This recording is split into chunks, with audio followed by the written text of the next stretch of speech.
Well, we're moving on to another project. Oh, and it's a big one. This is, again, all this stuff is for the Chama locomotive shops. But we're moving on to building the water tank. Oh, sounds monumental. And if you've noticed in the other videos, there's always been a water tank here. But I just brought that one in from outside. That's the water tank from Sublet. Ah. And it needs to go back out to Sublet. Because Sublet needs to have its water tank. Exactly. But I've just been using it as kind of a placeholder, and I thought I'd scratch build a water tank and put it right here. But the more I've looked at this Piko kit here, the more I've thought, it's pretty comfortable there. Oh, I think they look great. And it's such a great kit. Why don't we just buy another one? Yes. And then just use a kit. Now, in fairness, the water tank at Chama isn't exactly like this one. For one thing, it has a spout on each side. Oh, that's different. Very different. But all of these tanks, I don't think I've ever seen two of them exactly alike. Me either. And since it's our railroad, we'll just use whatever tank we darn well choose to. There you go. Now here's a set of plans that are circulating online, and I thought, well, if I were to scratch build it, I'd probably follow these plans, but as I went through the plans, I haven't found a water tank anywhere on the Cumberland Toltec or the Rio Grande, for that matter, that matches these plans. Oh, dear. So, again, let's just use the kit and call it good. I think you can turn that into anything you want to. Yeah, in fact, I don't think we've ever built anything exactly the way it came as a kit. Who does? Especially you. That's boring. I've watched you build a model, and at the end of the day, all that's left is the lug nuts. Exactly. Everything else has been replaced. Exactly. So, again, this is the kit, and this is what we brought in from outside. This is not the one from outside. This is the one that we're currently working on. And I just thought I'd stick a picture in here of it about 50% complete. But you can see that it does have some significant differences over the water tank that's at Chama, not just because it has a spout on one side instead of both sides, but the Chama water tank has a round roof, where this one has an 8-sided roof. Oh, dear. And as I've looked at the various water tanks on the Rio Grande, it seems that probably something like half of them have the 8-sided roof and half of them have the round roof. Well, I actually prefer the look of the 8-sided water tank. I bet you it would be easier to build and maintain. I have 3 reasons for loving the 8-sided. Why? I love the look. Yes. And that's key. Yes. Like you say, it would be somewhat easier to build from the plans and whatnot. But the number one thing is that's what came with the kit. Well, there you go. That's everything. So I don't have to change a darn thing. This is the tank at Lobato, and the interesting thing about this tank is it's sitting on about a 4% grade. Oh, geez. Okay, so and they have to stop for water here because they're going to run out of water. Yeah, on a grade like that, I would imagine. And you can't start up. So if you just open the throttle on the locomotive, you're just going to spin your wheels and there you sit for the rest of eternity. Oh, dear. So what they do is they set the train brake, then they let the locomotive roll back, and then with the train brake on, they hit the throttle and the locomotive is able to come a few inches forward before it runs into the coupler, and then they release the train brake and away they go. Oh, wow. And just of interest, this is the water tank at Telluride. Looks like that's on a bit of a grade, too. And it's not on the Rio Grande. What? Yeah, it's Telluride. But if you can tell the difference between the Rio Grande Southern and the Rio Grande, all the same water tanks, all the same buildings, all the same locomotives. The only difference is these water tanks are painted black instead of yellow. Black. You can kind of tell from the black and white picture. Oh, okay. I see a little bit. Well, enough of the trivia. So anyway, after deciding that what I'd like to do is just get a second water tank and build one just for this location, I got on eBay. And actually I set up an auto search on eBay. And an antique store had one of these for under $100, not a hobby shop or anything, an antique store. So, well, I bought it. It's brand new, never been out of the box or anything, but it must have been around for quite a while because the 3 tubes of glue that it comes with were all completely dried out. It's a typical Piko kit in that it's indestructible. It's built robust as all get out, very simple to put together, very well detailed. And if you want to just slap this thing together, you can. It's even got a pre-weathering sprayed on there, if you will, so that it already has something resembling weathering on the wood parts. Of course, I'm not planning to build it as is, pretty much as is. I'm not really planning to add any detail, just my own weathering and paint. Of course, I want to go with Rio Grande colors, not just chocolate brown covered with something that looks sort of like, pseudo weathering on here. As always, I went through all of the box, checked all of the parts, make sure everything is here, comparing that to the plans, checked the parts fit to make sure that I'm not going to be up against any issues, that this will just simply go together. Because if there's parts missing or something, I need to know about that straight away. Interestingly, they say you can make it operational. You can put water in it and actually fill up, say, your live steam locomotive from it. Not something I want to do. I don't need this to be functional. The last thing I want to do is dump water all over the indoor railroad. So first up, I'm going to put together the frost box. And as the glue that it came with is all dried out, I'm using Plastruct Plastic Weld, which is one of my favorite glues to use. I also prefer Tamiya Super Thin. I'm not gluing the frost box to the base. I want the entire water tank to be removable from the base, so it plugs neatly down into these little foundation pieces, and I'm just going to keep that separate so that I can easily just lift the entire water tank off. But I am constructing the frost box and all of the legs and everything on the base so that everything is in perfect alignment.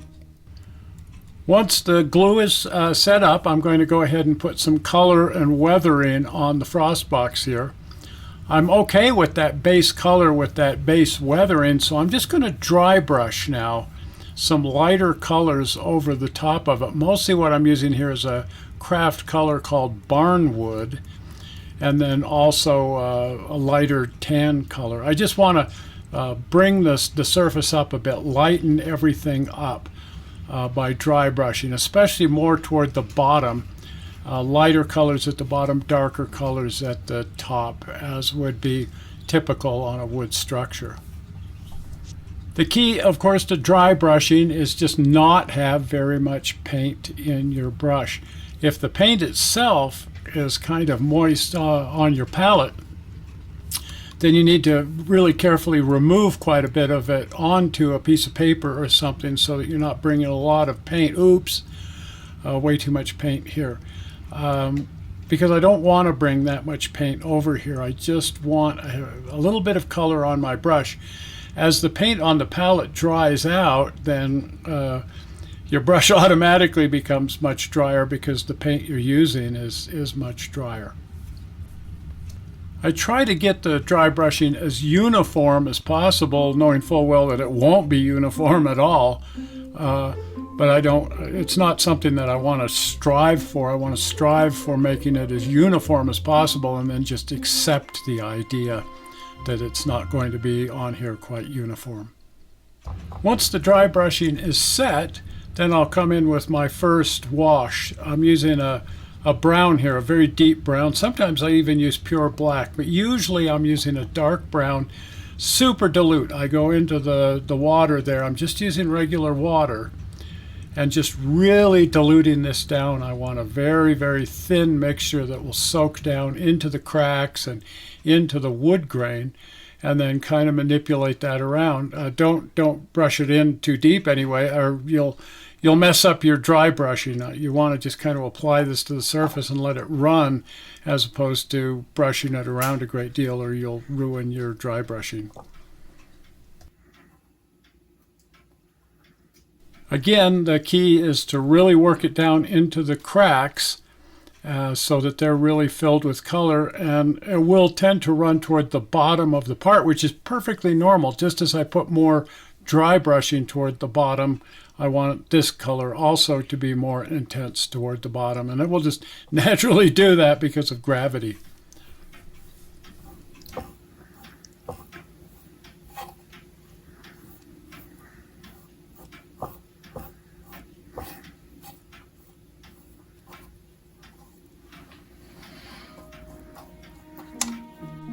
Here again, once it's dry, it's going to look completely different. There'll be a lot less of it here because it tends to just sort of disappear as it dries. And you may find that you're coming back and adding another coat, doing the same thing over one more time to get the more, if you want a more intense effect. Now my next wash is green. It's going to be a really wet, soggy, grassy environment down at the bottom of this because the tank is leaking all the time a little bit and there's just water going everywhere. So it's perfectly normal for the wood here at the bottom of the water tank to be covered with moss and green growth and stuff, and there'll be grasses and everything on the ground underneath here. So I'm mixing up again a thin wash, which again will tend to disappear as it dries. But I want the wood at the bottom here to be noticeably green and mossy.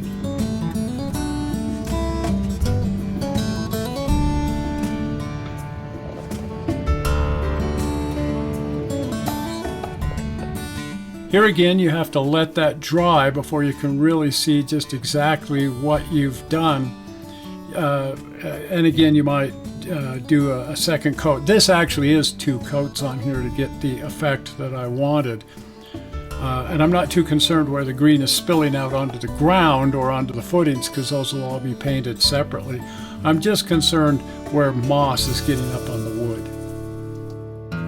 Okay, next up there's an iron door into the frost box, a big heavy iron door riveted together.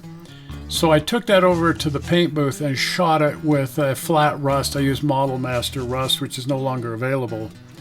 And then brought that over here to the bench and applied my first wash on here. Just rather than starting with dry brushing here, I'm starting with a wash. My favorite rust technique is to put down a base coat of a rust color and then come in with several very thin washes of black over that. It produces a lovely natural rust effect. And then I came back with my dry brushing. Usually I go the other way around, dry brush first, then wash. For rust, I reverse that, black wash first, and then come back and dry brush. And I'm using a light color again. I think I'm still using that same barnwood to achieve kind of a homogeneous look for the whole water tank. But I'm very, very, very lightly dry brushing these lighter colors over the top of my rusty steel door. It was fairly tricky to get that on there at a more or less uniform coating. In this case, more light color to the top, more rust at the bottom. Again, the water and everything wants to settle toward the bottom, therefore more rust at the bottom, less rust at the top. Okay, now the legs that go around the frost box. A lot of the surfaces of the legs didn't have any wood grain. The fronts did, but the sides, if you will, had no grain, and I needed to put grain everywhere, especially where the front-facing surfaces had no grain. So the way to add grain to a piece that doesn't have grain is to take a razor saw and just drag that along the surface, scratching a wood grain in there. I got several different of these Zono saws and razor saws with different sizes of teeth to produce all kinds of different depths and widths of grain. And then I came in with my barnwood color and dry brushed that over the top of just the brown plastic. I'm using the base color that it came with, that weathered brown, and then just dry brushing first coating on here of barnwood, and then brought back another coating of barnwood just to help really bring out that surface and make it really look like a sun-bleached wood. And then the nut bolt and washer castings that are on here need to be rusty. There's also steel rods that tie the whole thing together, and those were painted with a rust. And then I came back with a wash, a black wash, and daubed black wash on the nut bolt and washer castings and allowed those to streak down with this black wash, and even applied a little tiny bit of black wash into the wood grain. I've already painted my little footings with a cement color, just to get that out of the way, and put a temporary brown coat on the ground just for personal aesthetics while I'm working. That'll all be covered up with Sculptamold and static grass and so on, but just while I'm working, I wanted to have some color on the ground.